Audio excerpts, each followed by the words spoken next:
sign of them. Move on.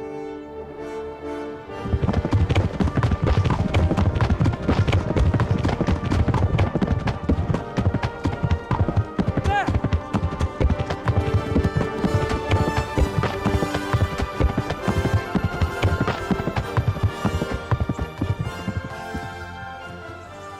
I'm glad to see Istvan kept his word, sir.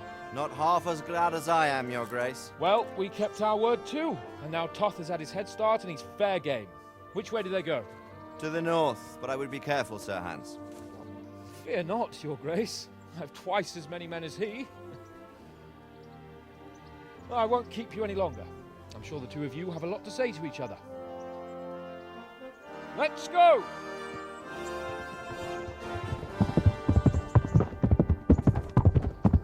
You all right, Father? I am. They treated me quite decently. Although they did steal my horse, so I'll have to go back on foot.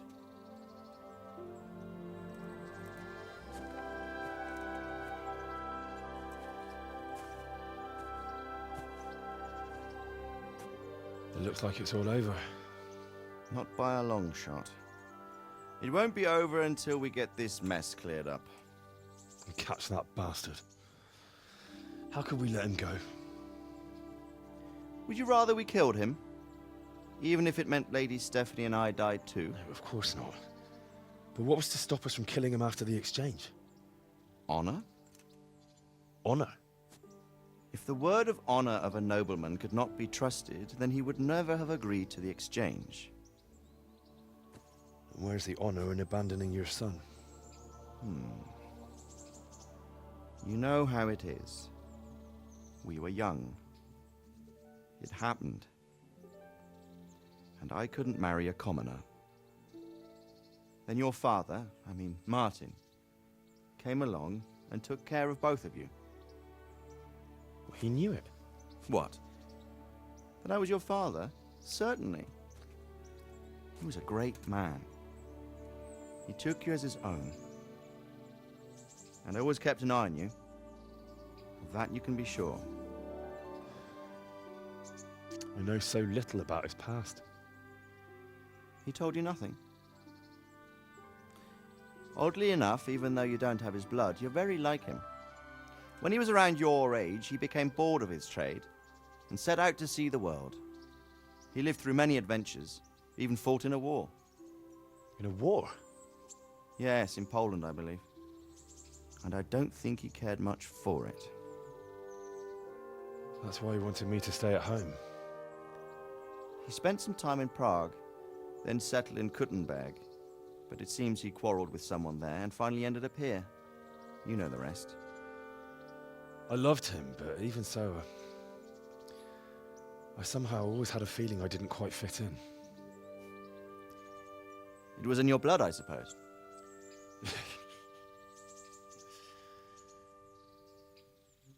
I lost the one thing I had left from him.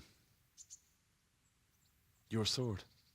Ah, the sword. It's not my sword. It's yours. For a moment there, it was so near, yet so far. Oh, well, it can't be helped. It was almost within my grasp, but just then I had something else on my mind. Well, I think we may yet have a chance to get it back. This business with Toth is not yet over, unfortunately. That's a chance I'd welcome. Not just to get the sword, but that bastard Istvan too. And then I'll find that German whoreson who torched Skalitz, and I'll slay him with it. I'll never forget his face. Or his name. Markvart von Aulitz. Those are noble intentions, son. But don't forget there are other things in this world that are worth living for. Like what? Look around you. Blue skies overhead, green grass underfoot, beautiful girls. Good wine, a few good friends, and a fine steed under your backside. Those are things worth living for. Though I can't deny that swine who killed your mother must pay for what he did. But it's better not to dwell too much on that at the cost of those other things. On the subject of steeds, I think we'll have to ride like the Knights Templar. How's that? 2 up. One day I'll tell you how they got their seal. You can take the front.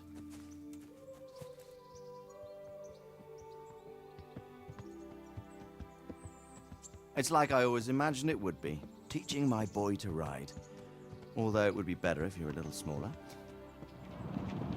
My word, it's all go today, isn't it? I wonder who this is. I think I know. It's Margrave Jobst. The king's cousin? I wonder what he wants. I guess we'll find out soon enough.